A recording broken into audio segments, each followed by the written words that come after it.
सही आदाद अलामात के उसूल हिस्सा 2 integers sign rules part 2। Hello दोस्तों, इस वीडियो में हम सही आदाद को ज़रब और तकसीम करते हुए अलामात के उसूल समझेंगे।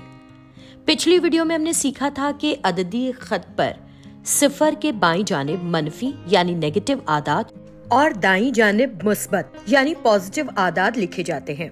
मुस्बत आदाद सिफर और मनफी आदाद मिलकर सही आदाद कहलाते हैं। हमने ये भी सीखा था कि सही आदाद को जमा करना है या तफरीक, ये उनकी अलामात देखकर मालूम होता है। जब आदाद के अलामात मसावी होते हैं तो उन्हें आपस में जमा किया जाता है और जवाब में वही अलामत लिखी जाती है। लेकिन जब अलामात अलग अलग होते हैं तो आदाद को आपस में तफरीक किया जाता है और जवाब में बड़े अदद की अलामत लिखी जाती है। इस हिस्से में हम जानेंगे कि जब सही आदाद को ज़रब या तकसीम किया जाता है तो जवाब में अलामत कैसे लगाई जाती है, या ज़रब या तकसीम करते वक्त जवाब में अलामत के लिए क्या उसूल हैं। इसके लिए ज़रब के कुछ सवाल लेते हैं। 3 को 4 से ज़रब करने पर जवाब 12 मिलता है। यहाँ तमाम आदाद मुस्बत हैं, जबकि मनफी 3 को मुस्बत 4 से ज़रब करने पर जवाब मनफी 12 मिलेगा। अगर हम अलामात को तब्दील कर दें, यानी 3 या मुस्बत 3 को मनफी 4 से ज़रब कर दें, तो भी जवाब मनफी 12 ही आएगा। लेकिन जब हम मनफी 3 को मनफी 4 से ज़रब करेंगे तो जवाब मुस्बत 12 होगा। इससे हमने ये समझा कि सही आदाद में ज़रब आम ज़रब की तरह ही होता है, लेकिन जवाब में अलामत लगाने के लिए कुछ उसूल होते हैं। पहली मिसाल में दोनों आदाद मुस्बत है और जवाब में भी मुस्बत अलामत आई। इसका मतलब ये है कि जब मुस्बत और मुस्बत अलामत को ज़रब किया जाता है तो वो मुस्बत ही बनता है। लेकिन जब मनफी और मुस्बत या मुस्बत और मनफी अलामत को ज़रब दिया जाए तो जवाब मनफी हो जाता है। ये गौर करने की बात है कि मनफी और मनफी अलामत को ज़रब दिया जाए तो जवाब में मुस्बत हो जाता है।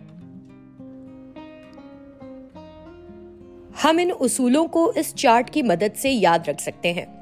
मुस्बत और मुस्बत को ज़रब दिया जाए तो जवाब में मुस्बत ही रहता है, लेकिन मनफी और मनफी को ज़रब दिया जाए तो मुस्बत बन जाता है। लेकिन जब मनफी और मुस्बत को आपस में ज़रब दिया जाए तो जवाब में मनफी अलामत आती है। ज़रब के बाद सही आदाद में तकसीम देखते हैं। 12 को 3 से तकसीम करने पर जवाब 4 मिलता है। अब हम मनफी 12 को मुस्बत 3 से तकसीम करके देखते हैं। यहाँ जवाब में हमें मनफी 4 मिलेगा। वहीं अगर मुस्बत 12 को मनफी 3 से तकसीम किया जाए तो भी जवाब मनफी 4 ही होगा। लेकिन अगर मनफी 12 को मनफी 3 से तकसीम किया जाए तो जवाब मुस्बत 4 होगा। इसका मतलब ये है कि तकसीम के सवालात में भी जवाब में अलामत लगाने के उसूल ज़रब के सवालात की ही तरह है।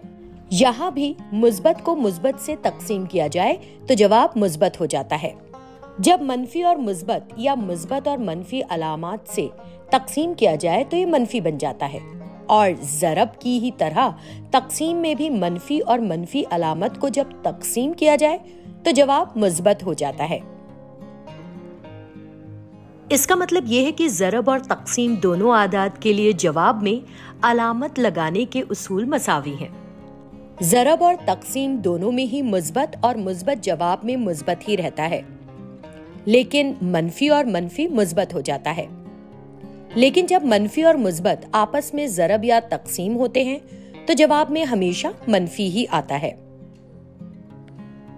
इसे ऐसे भी समझ सकते हैं कि जब मसावी अलामत ज़रब या तकसीम होते हैं तो जवाब हमेशा मुस्बत होता है, लेकिन जब अलग अलग अलामात को ज़रब या तकसीम किया जाता है तो जवाब हमेशा मनफी होता है। अब आप वीडियो को रोककर दिए गए सवालात को हल कीजिए।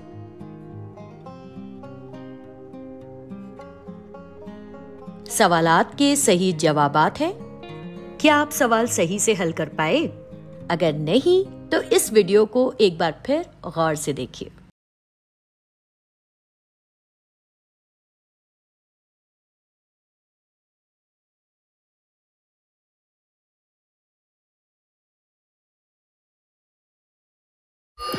है।